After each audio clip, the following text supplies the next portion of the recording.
Macam mana budak-budak 3 tahun boleh positif ganja? THC tu stand for tetrahydrocannabinol. Tetrahydrocannabinol ni nak jadikan cerita antara bahan aktif yang paling banyak dalam daun ganja. Dalam daun ganja ni ataupun korang panggil marijuana lah. Ataupun bahasa lain orang panggil cannabis. Sebenarnya marijuana tu adalah cannabis. Dan cannabis tu tak semestinya marijuana. Peningkut tu lah. Tapi secara spesifiknya, cannabis boleh ada bentuk macam daun kering tu. Jadi macam bentuk rokok tu. Dan ada dalam bentuk minyak. Dah macam essential oil ya. Untuk gula-gula pun ada. Apa sangka gula-gula macam ni ada ganja weh. Tapi kes dekat Melaka tu aku tak tahu adik tu dia makan gula-gula bentuk apa. Apa macam mana? Tengok-tengok ada sangkut dengan ni influencer. Influencer Melaka kan? Bukan dia. Korang ni kan kesian pergi tuduh dia. Ganja ni kalau orang besar hisap, orang besar ambil, mata jadi merah, mulut kering, tingtong, tak boleh nak pikak. Tak boleh pikak. Bila hang sedup binatang tu ataupun hang makan ganja, yang ni THC tu akan turun masuk dalam perut, masuk dalam semua intestin. Dekat usus kecil tu lah. THC tadi akan masuk dalam darah. Bila masuk dalam darah, sistemik terus. Dia pergi kat jantung. Jantung ni duduk laju. Sebab apa?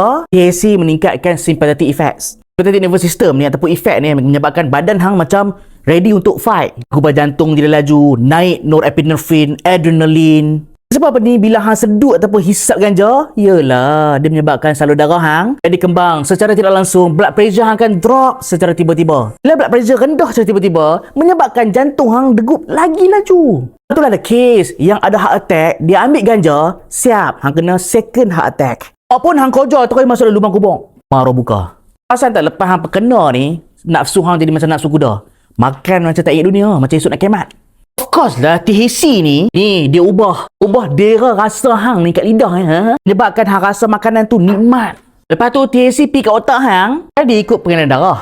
THC pergi ke otak, dekat kawasan otak kita ni ada satu bahagian yang Allah cipta kita. Kita panggil hypothalamus. Dekat situ terletaknya center lapang, center kenyang, hunger, satiety center. Ganja tu akan menyebabkan center lapang hang ni akan increase. Lepas apa bila hang hisap ganja, hang jadi seronok, high. Tahu pasal apa? THC tadi akan mengubah certain neurotransmitter. Contoh macam glutamate. So bila glutamate rendah dalam otak, apa jadi? Hang tak boleh fikir secara waras weh. There is no more common sense. Dan banyak lagi side effect ganja. Contoh hilang sedang, jadi unconscious, boleh menyebabkan koma, boleh juga trigger seizure kita panggil. Tapi Dr. Mike pernah cakap yang ganja ni di Amerika pernah digunakan sebagai ubat anti-seizure. Betul. Tapi itu ganja substance yang lain. Contoh cannabidiol. Kita cerita keburukan ganja ni banyak datang daripada THC. THC ni jahat.